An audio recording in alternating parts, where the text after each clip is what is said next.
সিলেটে শুরু হয়েছে বিপিএল। আসরের মূল উদ্বোধন অনুষ্ঠানটা হলো দিনের দুই ম্যাচের মাঝে। I think bowler will get some advantage. মাঠের খেলা শুরু হয় সিলেট টাইটান্স ও রাজশাহী ওয়ারিয়র্সের ম্যাচ দিয়ে, যেখানে রাজশাহী টস জিতে ব্যাটিংয়ে পাঠায় সিলেটকে। প্রথম 2 ওভারে 6 রান তুললেও টি-20-র মজাটা আসে তৃতীয় ওভারে, যখন সিলেটের পাকিস্তানি সাইম আইয়ুব 2টি 6 হাঁকান রাজশাহীর তানজিম সাকিবকে। অবশ্য পাওয়ার প্লের মধ্যে আউট হন সাইম আইয়ুব 15 বলে 28 রানে বিনুরা ফার্নান্দোর বলে। তার ক্যাচটা অবশ্য ধরেন তানজিম সাকিব। পাওয়ার প্লেতে সিলেট তোলে 1 উইকেটে 45 রান। আফগানিস্তানের হজরতুল্লাহ জাজাই উইকেটে গেলেও বেশিক্ষণ থাকতে পারেননি। 18 বলে 20 রান করেন জাজাই। 10 ওভারে সিলেটের সংগ্রহ 2 উইকেটে 75 রান।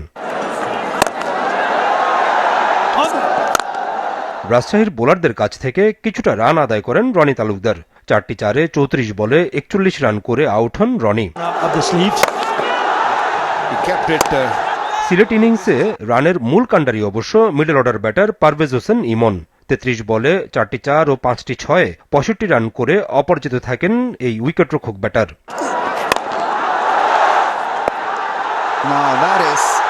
এছাড়া আফিফ হোসেন করেন 19 বলে 33 রান। আর সিলেট টাইটান্সের ইনিংস শেষ হয় 5 উইকেটে 190 রানে।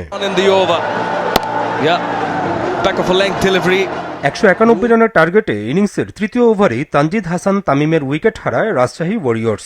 10 রান করে আউট হন তামিম। ওপেনার শাহিদজাদা ফারহানের সঙ্গে এরপর জুটি বাঁধেন রাজশাহী অধিনায়ক নাজমুল শান্ত, কিন্তু ফারহান আউট হন 20 রান করে। 7 ওভার 5 বলে 2 উইকেটে 62 রান তখন রাজশাহী ওয়ারিয়র্সের। তৃতীয় উইকেটে এরপর ম্যাচ জমিয়ে তোলেন নাজমুল হোসেন শান্ত ও মুশফিকুর রহিম। 10 ওভারে রাজশাহীর স্কোর 2 উইকেটে 79 রান। 36 বলে 50 করেন নাজমুল শান্ত। 7টি 4 ও 1টি 6 হাঁকান তিনি। 15 ওভারে রাজশাহীর স্কোর 2 উইকেটে 143 রান। শেষ 5 ওভারে 48 রান দরকার রাজশাহী ওয়ারিয়র্সের। আর শেষ 18 বলে সিলেট টাইটান্সের বিপক্ষে রাজশাহীর সেই টার্গেট হয় 24 রান।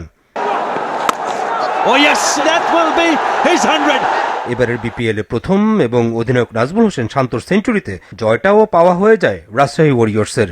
শান্ত 101 ও মুশফিক অপরাজিত থাকেন 51 রানে। 8 উইকেটে ম্যাচ হারে সিলেট টাইটান্স।